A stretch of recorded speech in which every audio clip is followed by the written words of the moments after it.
막을 수 없는 하나님의 말씀, 막을 수 없는 하나님의 말씀, 이런 제목으로 같이 은혜를 나누면서 오늘 밤에 기도 제목 삼기를 원합니다. 오늘도 저와 여러분 마음속에 기대하는 마음과 하나님을 사모하는 마음이 있게 되기를 주의 이름으로 축복합니다. 지난 3일 동안 별일 없으셨어요? 날씨도 추워지고 또 새벽 예배 드리시냐고 쉽지 않을 텐데 또 우리의 현실은 만만치 않은 것 같습니다. 뭔가 이렇게 옥죄어 오는 그런 느낌도 있을 것 같고 또 우리 앞을 탁 무언가 가로막는 장애물이 있는 것 같은 느낌도 있는 것 같고 이렇게 우리가 기도하면 무슨 일이 일어날까 하는 기대감도 없지 않아 있는 것 같습니다.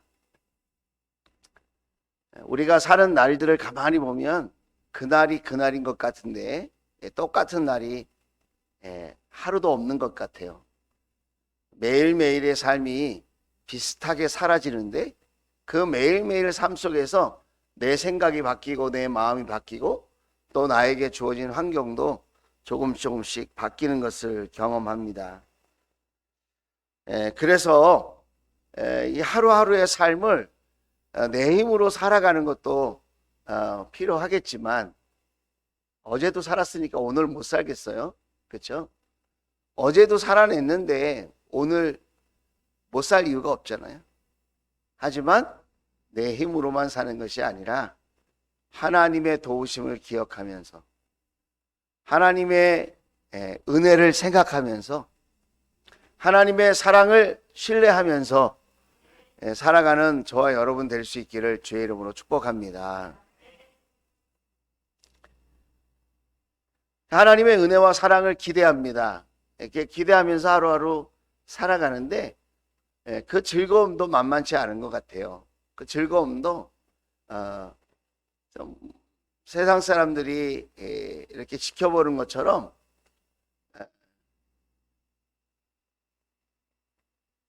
뭐라고 표현하면 좋을까? 하루하루가 하나님과 함께하는 이 하루하루가 그렇게 즐거울 수가 없어요. 하나님은 오늘은 나의 삶 속에 어떻게 일하실까? 어떻게 하나님이 도와주실까? 어떻게 오늘 하루를 하나님께서 진행하게 하시고 또 열매 맺게 해 주실까? 그런 생각을 해봅니다. 오늘 성경 속에 사도들을 보면 박해를 받습니다. 잘못한 것이 아무것도 없는데 감옥에 갇히게 되는 거예요. 감옥에 갇힌다. 여러분 어떤 마음이 들 것 같아요? 감옥에 갇히면 세상과 단절되는 거 아니겠어요? 사랑하는 사람들과 단절되고 나를 지지해주고 나를 기대해주고 나를 축복해주던 사람들과 단절되는 거죠. 감옥에 끌려간다. 그것은 참 마음이 아픈 일일 거예요. 수치스럽잖아요. 내가 잘못한 것도 없는데 누명을 씌워서 감옥에 가둔다? 그것은 얼마나 수치스러운 일이겠습니까? 내가 하나님 괜히 믿었나 봐. 내가 괜히 하나님 말씀 전했나 봐. 그런 생각 할 수 있지 않겠어요? 뿐만 아닙니다. 감옥에 갇히면 그냥 내버려 두는 게 아니라요. 채찍으로 때립니다. 마음으로 수치스럽고 격리되는 불안감뿐만 아니라 육체적으로도 고통이 따른다는 거예요. 40에 하나를 감안 39대의 채찍질을 했다고 해요. 초대교회 시대에 감옥에 갇히면 39대씩 채찍질로 때리는 거예요. 근데 그 채찍은 그냥 일반 가죽으로 된 채찍일 뿐만 아니라 예수님이 채찍에 맞을 때 여러분 아시죠? 그 끝에는 쇠갈고리가 있거나 짐승뼈를 달아 놓아서 채찍을 한번 때리고 땡길 때마다 살점이 떨어지는 거죠. 40대는 너무하다. 그래서 한 대를 감해서 39대를 때리는 거라고 하지 않습니까? 그리고 법적으로도 보면 죄인이 되는 거 아니겠어요? 아무 죄가 없는데 감옥에 갇혔어. 그러면 그 사람이 무슨 죄를 저질렀나 보다. 우리가 모르는 죄가 있나 보지. 그렇게 생각할 수 있는 거죠. 그런데 여러분, 사도들은 하나님이 계신 것을 믿었을까요? 안 믿었을까요? 그렇게 정서적으로 수치스럽고 격리되는 두려움, 신체적으로 채찍에 맞아야 한다는 그 고통과 그 아픔과 그 두려움, 법적으로 낙인 찍혀서 죄인이라고 손가락질 받는 그 어려움, 그 가운데 그들은 하나님을 믿었을까요? 안 믿었을까요? 예수님께서 이 사실을 아신다고 믿었을까요? 믿지 못했을까요? 우리가 고난당할 때는 예수님이 모르실 거야. 우리가 이렇게 수치를 당하고 이렇게 어려움을 당할 때는 예수님이 관심이 없으실 거야. 그렇게 생각했을까요? 자, 그러면 우리는 우리의 삶 속에서 고난을 만날 때 어떤 생각을 하나요?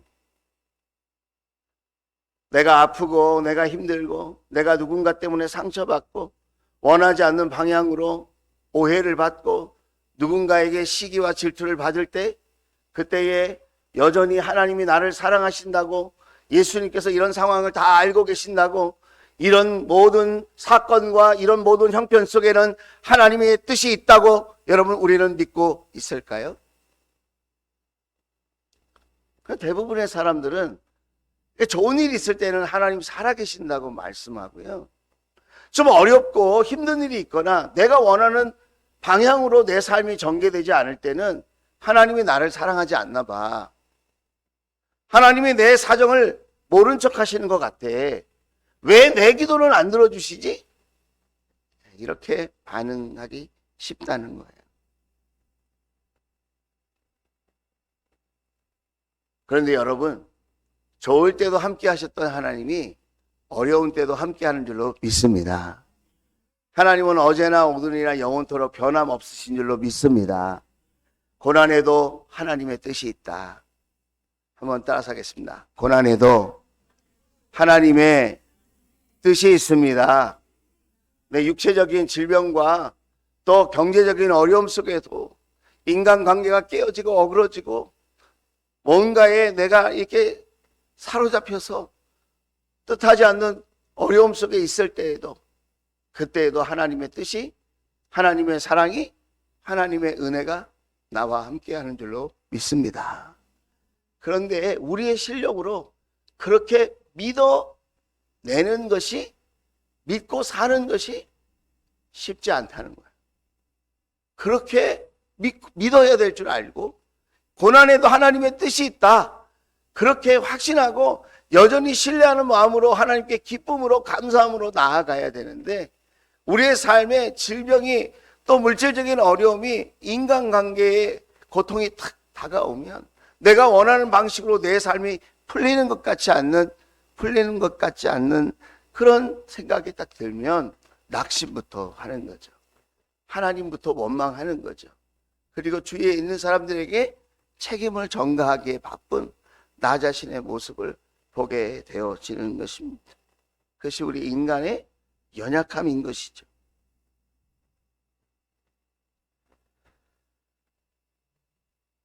그런데 그런 상황 속에서 사도들은 낙심하지 않았던 것 같아요. 여전히 실망할 수 있는 그런 환경이고 그런 처지인데도 불구하고 그들은 그렇게 하지 않았습니다. 그래서 어떤 일이 일어났나요? 16절 말씀입니다. 자, 16절 말씀 우리 같이 한번 읽어봅시다.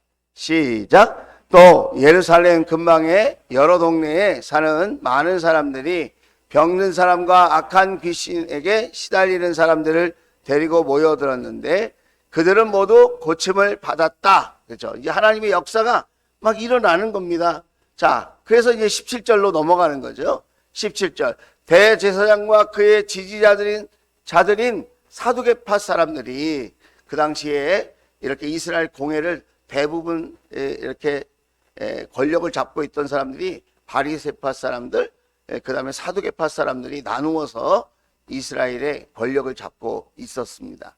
그들이 모두 시기심이 가득 차서 들고 일어났습니다. 사도들에게 관심이 집중되고 사도들을 통하여서 하나님의 기적과 하나님의 치료와 하나님의 회복이 일어나니까 시기심이 가득 차서 사두개파 사람들과 대제사장들이 들고 일어났다는 겁니다. 18절에 18절 사도들을 잡아다가 옥에 가두었어요. 자, 이제 수치스럽고 고통스러운 일이 사도들에게 일어난 겁니다. 왜 일어났죠? 하나님의 은혜를 전한 것밖에 없어요.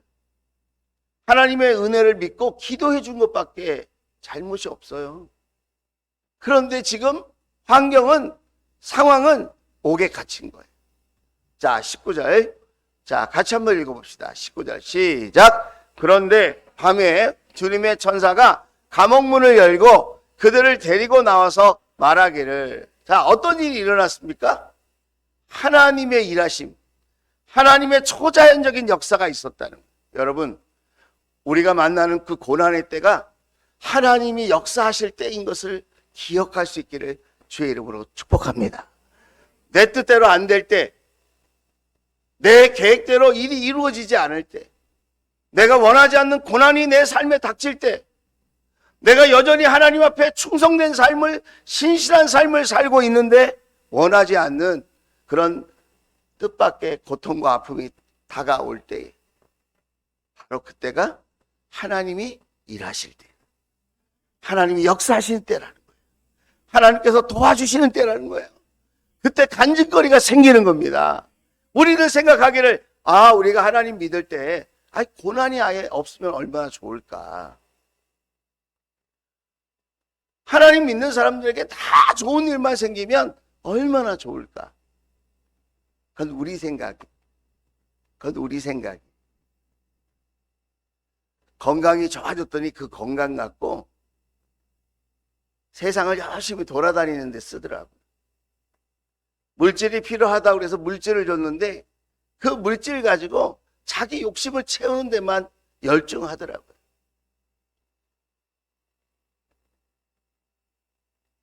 높여달라고 해서 하나님이 높여주셨는데 그 높은 지위와 능력을 가지고 이웃을 섬기고 하나님을 섬기는 데 쓰는 것이 아니라 그 높은 지위를 가지고 사람들을 부리고 큰 소리를 치고 자기의 권력, 자기의 명예를 지키는데 사람들을 종으로 부리더라고요. 때때로 보면 나는 나를 잘 모르는 것 같아. 내가 건강해지면 과연 하나님과 이웃을 위해서, 나에게 물질이 많아지면 과연 하나님과 이웃을 위해서, 나의 지위가 높아지고 인정받는 자리에 올라가면 내가 더욱 겸손한 마음으로 하나님과 이웃을 위해서 내가 살아갈 수 있을까? 그런 준비가 되어 있는 사람인가? 나 자신에게 한번 물어본다면 아직 아닌 것 같아요. 나의 열망은 많은데 나의 내면은 아직 준비가 되어지지 않는 것 같아요. 여러분은 어떠세요? 지금 줘도 괜찮을까요?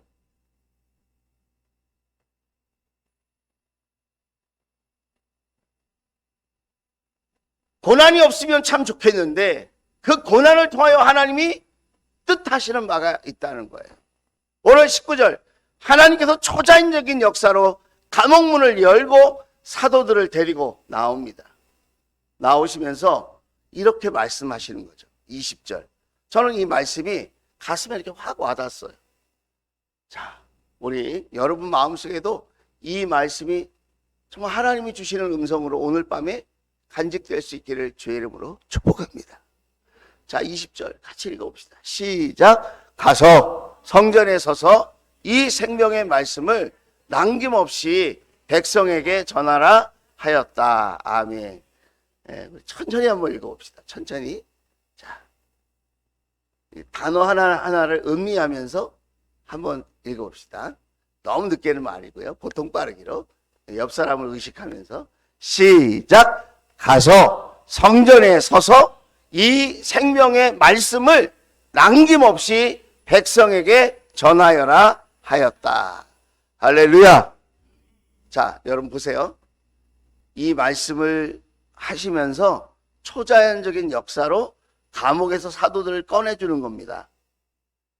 하나님께서 이렇게 초자연적인 방법으로 기적을 베풀어서 도저히 사람의 방법으로 할 수 없는 일을 하나님의 그 능력과 권세로, 하나님의 기적으로 이렇게 그 고난의 자리, 수치의 자리, 그 아픔의 자리에서 건져내어 주실 때에 하나님의 마음은 어떤 마음이었을까요? 너희의 그 고난이 하나님의 말씀을 더 잘 전하는 밑거름이 되길 바란다. 너희의 고난이 또 다른 생명을 살리는 이 생명의 말씀, 또 다른 사람을 예수님을 구원자로, 예수님을 삶의 주인으로 모셔드리는, 예수님의 십자가와 부활을 믿는 그 일에 너희의 그 고난이 좋은 약재료가 되고, 치료의 약이 되고, 위로의 약이 되고, 축복의 약이 되고, 권면의 약이 되고, 그 생명의 말씀을 더 위대하게 만드는, 그 말씀이 더 진실되게 만드는, 그 생명의 말씀이 얼마나 능력 있는 말씀인가를 증거하는 일에 너희의 고난이 쓰임받기를 원한다. 옛날에 술을 많이 마셨던 집사님이 계셨는데 그분은 술을 그렇게 좋아했어요. 다른 거는 다 사회생활을 그리고 가정생활이고 문제가 없는데 술만 마시면 돌변하는 거예요. 그런데 그분이 예수님을 믿었어요. 예수님을 믿는데 진짜로 믿었어요. 예수님의 십자가와 부활이 나를 위한 것인 것을 믿었어요. 주님이 지금도 살아서 나와 함께 하시는 것을 믿었어요. 그리고 그 믿음을 가지고 그 마음이 새롭게 된 다음에, 새로운 피조물이 된 다음에 어떤 일이 일어났냐면 그 마음을 가지고 자기 술 친구들에게 가는 거예요. 예전에 그 알코올 중독으로, 술 중독으로 자기가 방황했던 그 고난이 또 다른 술 중독자들을 구원하는 데 쓰이는 거예요. 약재료가 되는 거죠. 치료의 약이 되는 거죠. 위로의 약이 되는 거죠. 축복의 약이 되는 거죠. 할렐루야. 또 어떤 분은 쇼핑 중독에 그냥 TV 이렇게 보다가 조금만 틈이 나면 TV에 홈쇼핑 하는 걸로 가는 거죠. 가서 야, 요것도 싸게 나왔네. 저것도 싸게 나왔네. 오, 이거 명품인데 반값이네. 그러면서 쇼핑. 그런 분이 예수님을 믿게 되는 거죠. 그것 때문에 가정에 불화가 있고 남편과 같이 싸우고 가정이 경제적으로 늘 어려웠었는데 그런 분이 예수님을 믿게 되는 거죠. 예수님의 십자가와 부활을 붙드는 거죠. 자기의 힘이 아니라 주님의 은혜의 힘으로 그 쇼핑 중독이 끊어지는 거죠. 그리고는 같이 쇼핑 중독에 빠졌던 친구들에게 가서 복음을 전하는 거죠. 내가 예수님을 믿었는데 쇼핑하는 것보다 더 즐거워. 물건 쌓아놓는 것보다 예수님이 내 마음속에 함께 하시는 것이 훨씬 행복해. 그리고 친구들을 전도하는 거죠. 친구들에게 생명의 말씀을 증거하게 되는 거죠. 할렐루야. 과거에 겪었던 그 고난과 아픔들이, 그 상처들이 오히려 또 다른 생명을 구원하는데 약재료가 된다는, 치료약이 되고 여러분 축복의 약이 되는 줄로 믿습니다. 도박하는 사람도 있잖아요. 도박하는 사람. 도박하는 것도 이게 중독이거든요. 요즘 우리 핸드폰이 중독인 것처럼.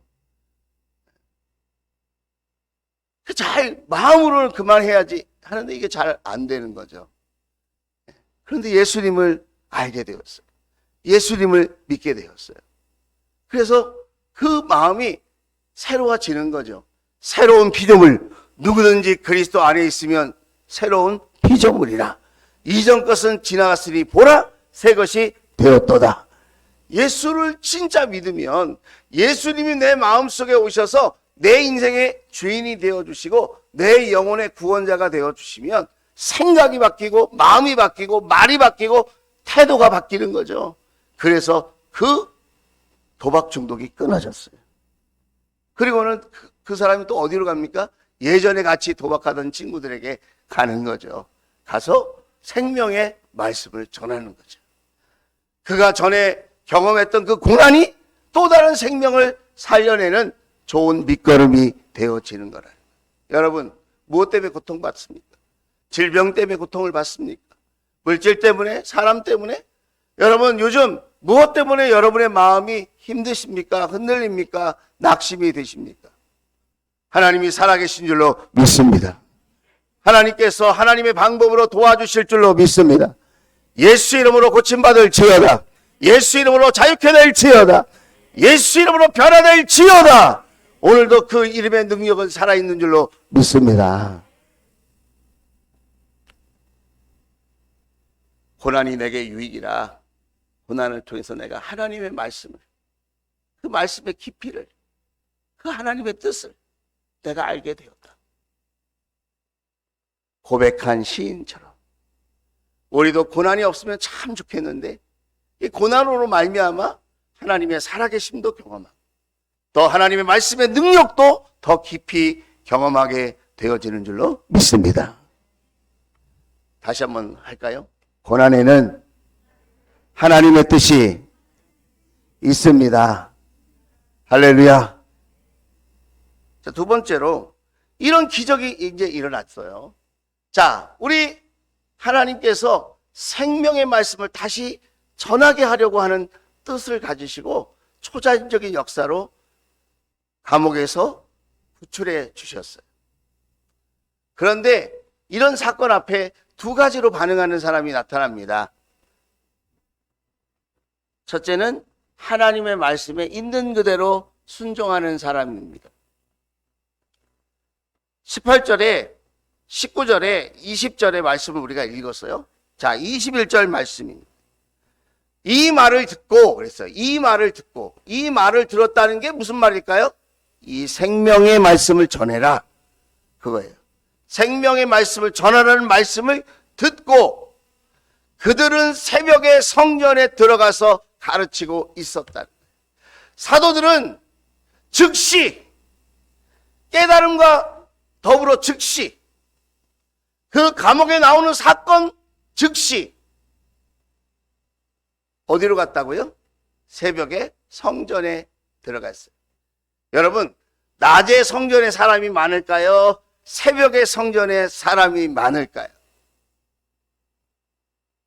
왜 사람도 별로 안 모였는데 새벽에 성전에 가서 하나님의 말씀을 가르쳤을까요?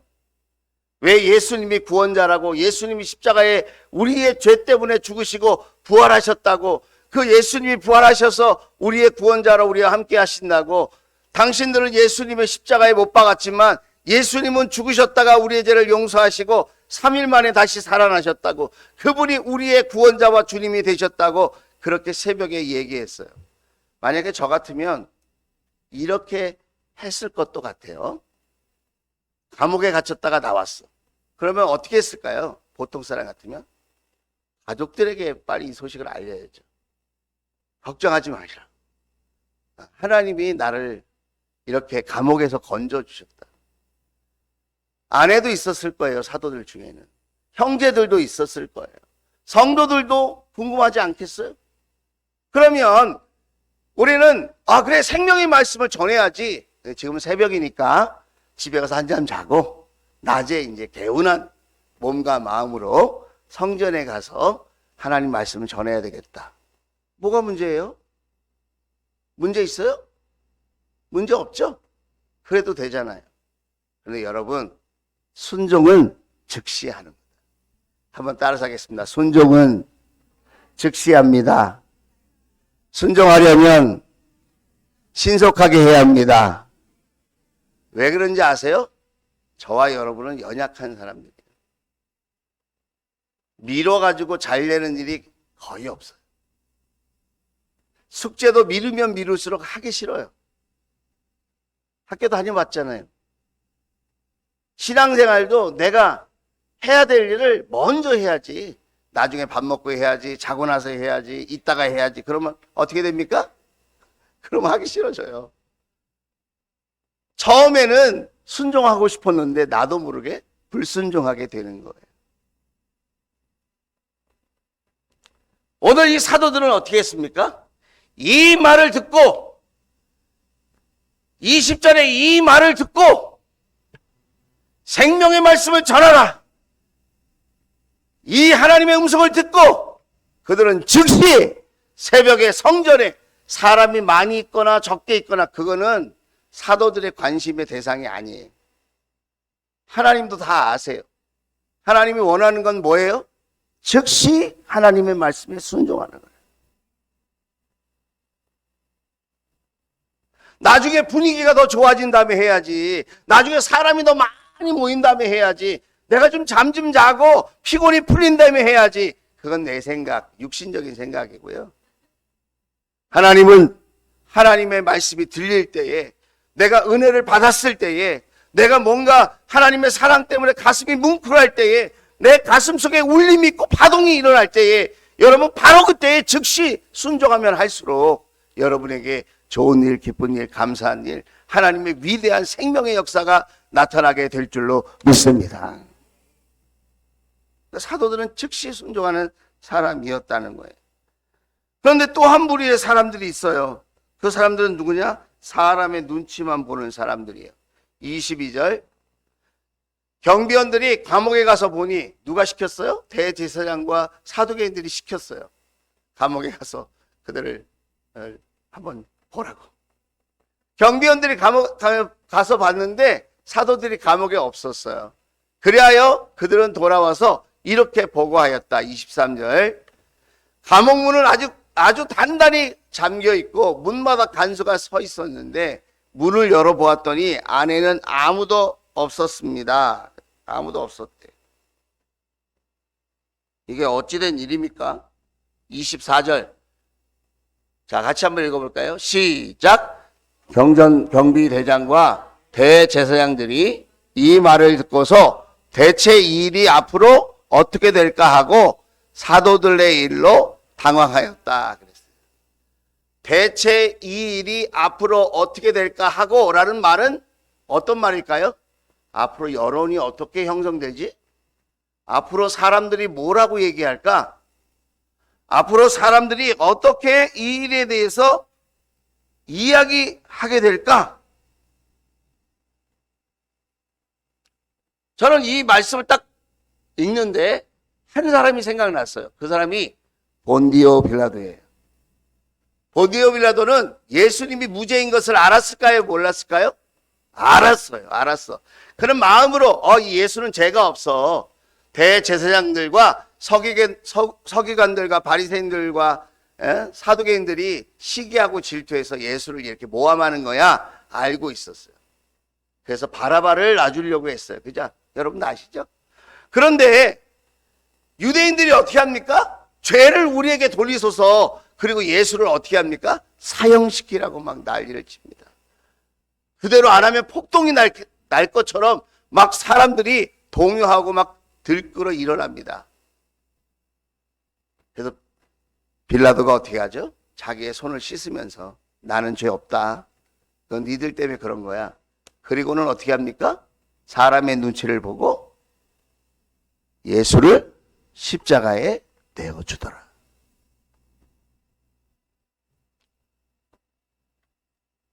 저와 여러분은 요즘 누구 눈치를 많이 보고 있을까요? 우리 사람들은 어쩔 수 없이 사람의 눈치를 보게 되는 것 같아요. 여러분도 여러분 배우자의 눈치 보시죠? 부모라고 해서 자식의 눈치 안 보는 거 아닌 것 같아요. 애들 눈치도 봐야 돼요. 또 자식들은 또 부모의 눈치도 보게 돼요. 우리 목자 목녀님들, 우리 목원들 눈치도 또 봐야 돼요. 우리 목원들도 우리 목자 목녀님 싸웠나 안 싸웠나? 요즘 우리 목자 목녀님이 기분이 좋은가 안 좋은가? 눈치 봐요. 우리 목자 목녀님들은 또 목사의 또 안색이나 이렇게 표정을 보면서 어떻게 요즘 지내시지? 이런 눈치를 또 보지 않을 수 없을 것 같아요. 우리는 사람이니까 어쩔 수 없는 이 관계 속에서 눈치를 보게 되는 것 같아요. 그게 나쁘다는 건 아니죠. 눈치를 보면서 지혜롭게 우리가 말도 하고 행동을 해서 위로하고 격려할 수 있다면 얼마나 참 좋은 일이겠습니까? 그런데 말이죠, 사람의 눈치만 보고 하나님의 눈치를 보지 않는다면 그것은 정말 잘못하는 것이라. 어쩌면 사람의 눈치를 보기 전에 먼저 하나님의 눈치를 볼 줄 아는, 하나님의 마음을 헤아릴 줄 아는 저와 여러분이 될 수 있다면 얼마나 하나님이 기뻐하실까. 다윗은 말이죠, 잘못을 안 한 사람은 아니에요. 그죠? 우리가 잘 알죠. 다윗은 참 나쁜 일도 많이 하고 잘못된 일도 많이 하고 잘못된 결정도 많이 한 사람이에요. 그런데 하나님께서 다윗을 보면서 내 마음에 합한 자라고 하십니다. 왜 그러실까요? 다윗은 잘못했어요. 그런데 회개할 기회가 있을 때마다 하나님의 마음을 헤아리고 기회를 주신 하나님 앞에 하나님, 제가 잘못했습니다, 회개할 줄 아는 사람이었다는 거예요. 할렐루야. 그리고 더 놀라운 것은 반복해서 죄 짓지 않으려고 몸부림치면서 노력했다는 거예요. 다윗은 회개하고 또 똑같은 잘못하고 회개하고 또 똑같은 잘못하고 이러면 수준이 확 떨어지는 거죠. 그죠? 그 회개가 진심이었을까? 그런 의심을 받을 수 있는 거죠. 사울왕 아시죠? 사울왕. 사울왕은 잘못했어요. 그런데 다윗과 비교해 보면 어쩌면 다윗보다 더 의로운 사람인 것 같기도 해요. 그런데 왜 하나님께로부터 인정받지 못했을까요? 사울은 회개할 수 있는 기회를 얻었을 때 핑계대기에 바빴다. 그 죄를 숨기기에 바빴다. 사람의 눈치만 봤다. 내 왕권이 사람에게서 나오는 줄 알았어. 왕의 권력이 사람에게서. 사울은 천천히요, 다윗은 만만이다, 이런 이야기가 나올 때 그래서 시기와 질투심이 폭발했던 것 같아요. 사람의 눈치만 보니. 여러분, 저와 여러분 마음속에는 하나님을 먼저 헤아리고 하나님의 마음을 먼저 구하고 하나님의 눈치를 볼 수 있는 믿음의 지혜가 있게 되기를 주의 이름으로 축복합니다. 이 대제사장과 경비대장과 사두개인들은 사람의 눈치만 볼 수밖에 없는 그런 연약한 사람들이었다는 거예요. 그리고 끝까지 하나님을 생각하지 않고 주님을 생각하지 않는 그런 사람들이었어요. 그래서 어떻게 합니까? 성전에서 공개적으로 또 말씀을 전하고 있는 사도들을 어떻게 합니까? 야, 가서 잡아와. 그리고 다시 또 잡아옵니다. 사도들이 얼마나 어처구니가 없었을까요? 나온 지 얼마 안 돼가지고 또 잡혀가지고 감옥에 들어가는 거예요.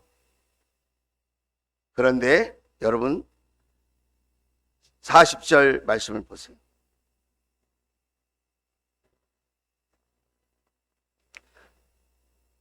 40절.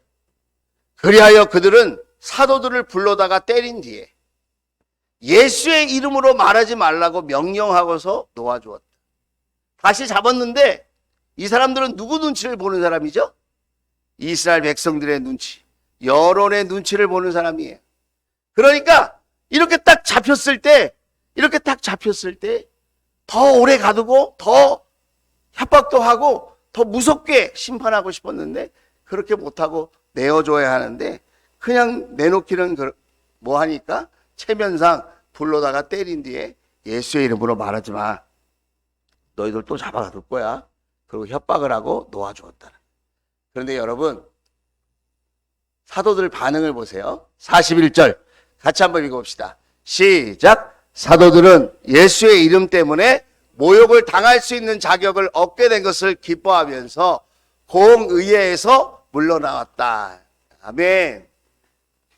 신앙생활 하다 보면 어려운 일을 닥치거나 누가 뭐라고 한다거나 인정받지 못한다거나 또 내가 이렇게 선하게 착한 마음으로 뭘 하려고 할 때마다 이게 방해받는 것 같고 내가 모욕당하는 것 같으면 에이 뭐야 내가 왜 이렇게까지 해야 돼?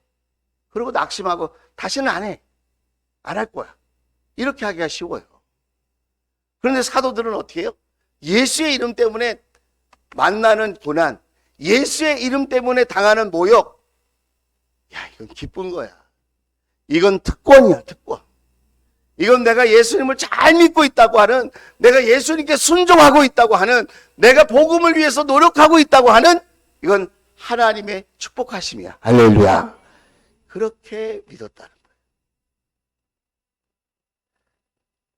거예요. 우리 교회는 안 그러는데, 서울에 제가 이렇게 사역할 때 늘 영적 전쟁이 심한 데가 이렇게 주방이에요, 주방.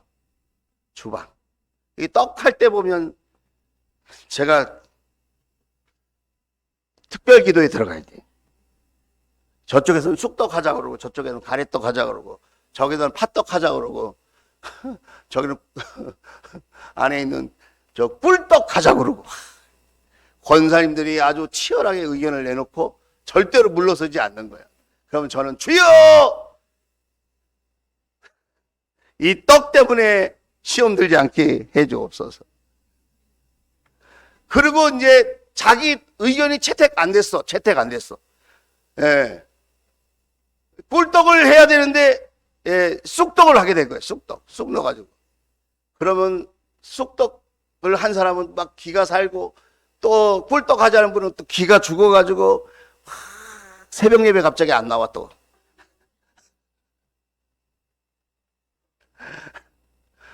새벽 예배 며칠 안 나오다가 다시 나오면 너무 좋은데 수요 예배도 안 나왔어. 그러면 또 금식해야 돼. 주여 아버지. 좀 뭔가 이상하지 않아요, 여러분? 김치 담을 때 고춧가루를 더 넣냐 마냐, 액젓을 넣냐 마냐. 우리는 웃지만 그런 비슷한 일들이 교회 안에 있을 수 있다는 거예요. 복음을 위해서 고난당해도, 억울한 일을 당해도 기뻐하는데,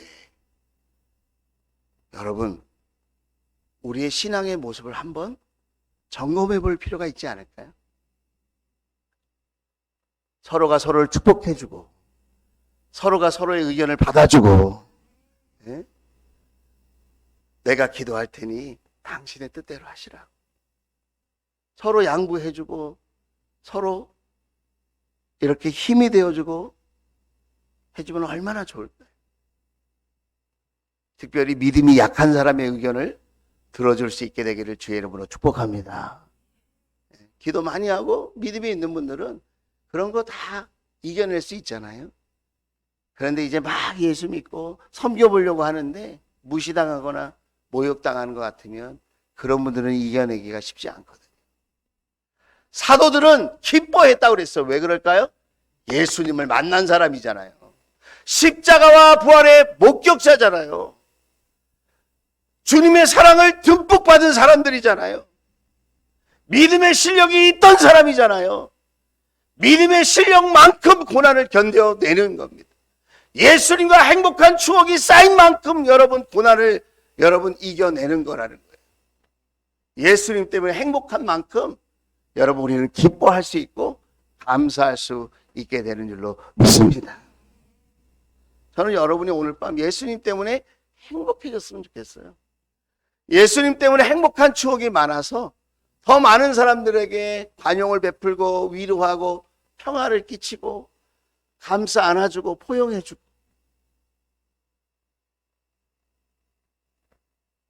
주님의 복음이 살아있다는 것을 보여줄 수 있는 그런 성숙한 우리 조원 가족들이 다 될 수 있기를 주의 이름으로 축원을 드립니다.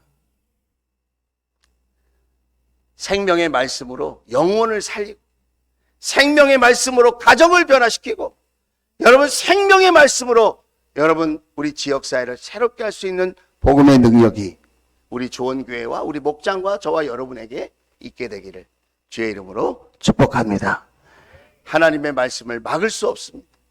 하나님의 말씀을 막을 수 있는 것은 이 세상에 존재하지 않습니다. 저와 여러분이 하나님의 말씀을 들고 나아가는 복음의 사람들 될 수 있기를 주의 이름으로 축복합니다. 자, 우리 사람 살리는 노래 찬양하시겠습니다.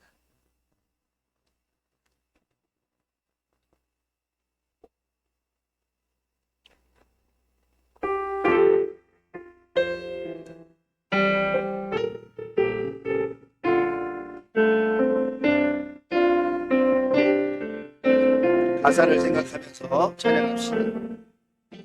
주 부르심 따라 예수 이름 부르며 나의 인생을 드렸네. 사람들이 해 못하고 결과 어떠하든지 주만 따라가기 원했네. 이제와 돌이켜보니 그저 부끄러울 뿐 모두 다 주의라. 바람 끝에서 나를 주의 소리 끌어 여기까지 인도하셨네. 하나님 사랑을 변하지 않고 끝까지 살아가셨기에 오직 예수와 십자가만 바라보면서 나의 생명도 아낌없이 길게 원했네. 내 노래가 상한 영혼을 일으켜 다시 살게 하는 노래가 되기. 주배 볼 때 착한 일뿐이라 칭찬받기 나와. 우리 내 기도가 상한 영혼 일으켜, 내 기도가 상한 영혼 다시 살게 하는, 다시 살게 기도가 되길, 기도가 되길. 그별 볼 때 착한 일뿐이라 칭찬받기 나와.